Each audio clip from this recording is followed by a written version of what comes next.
Etienne Valier's world is the length of a wooden beam. He holds it steady against a post that's been chewed by time and weather, the rough grain biting into his palms. His father Marco hums an old off-key tune as he taps a new peg into place. The sound is a quiet percussion. To the morning's core is the distant cluck of chickens, the rustle of wind through the rooftop gardens, the low murmur of other early risers beginning their day. The morning sun over the Geneva commune is a pale forgiving gold, the kind that promises warmth but doesn't yet punish.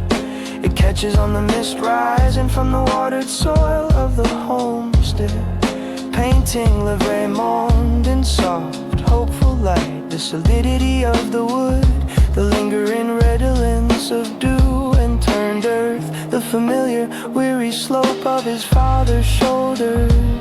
It is a good community, an environment they reclaimed from the ashes of the old one.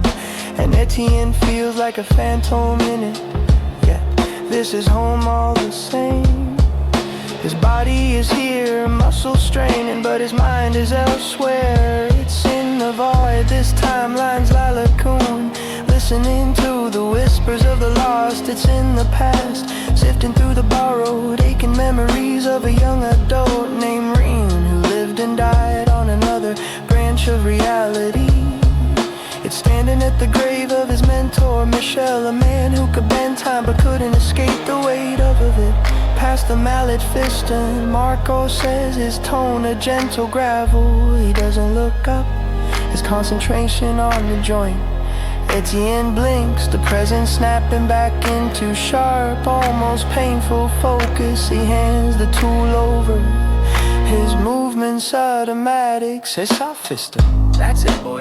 Marco muttered, the peg settling with a satisfying finality.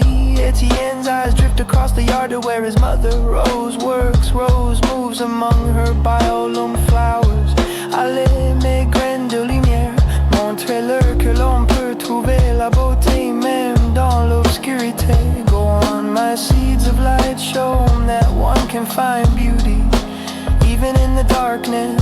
Her hands scarred and capable move with a tender certainty. The hardy, radiant plants are her life's work, a literal and metaphorical act of defiance against the long cold dark that followed the bombs.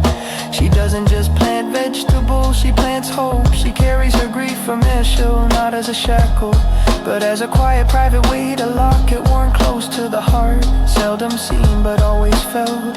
Rose speaks of him sometimes in those rare, quiet evenings, not as l'archiviste or le façonneur, the grand titles the others have started using. She speaks of a man, one who was brilliant and kind, and so terribly tired, one who loved carpentry in his old age because it was a thing he could fix, a problem he could see and solve with his own two hands. A shadow falls over Etienne. Marco stands, wiping his brow with the back of his arm. He follows his son's gaze to Rose. She misses him differently than we do.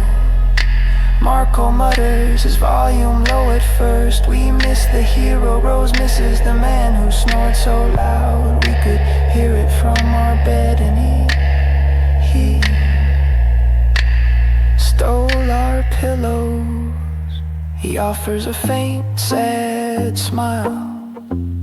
It is a heavier thing, I think it sits in the room, that kind of missing, like a stone you can't move. Etienne nods, the words settling on him, that's the heart of it, the splinter in his soul. He is the heir to the hero, the apprentice chrononaut, the one everyone expects to pick up the mantle and finish the labor of it.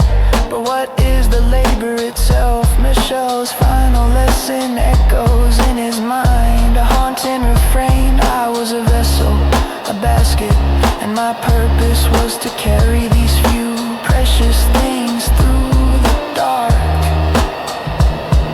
Etienne looks at his own hands, they are empty.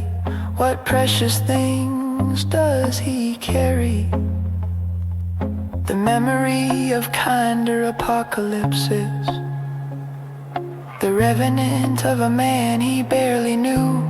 The terrifying screaming silence of the lagoon. He feels like a phantom statistic, a number haunting a story that demands a giant, a variable in someone else's grand equation, marching towards a fate of quiet irrelevance. The world needs a savior, a Jew for Connor to shape it from nothing, but he is just a man standing in the loam, holding a piece of wood, utterly certain that the basket he has been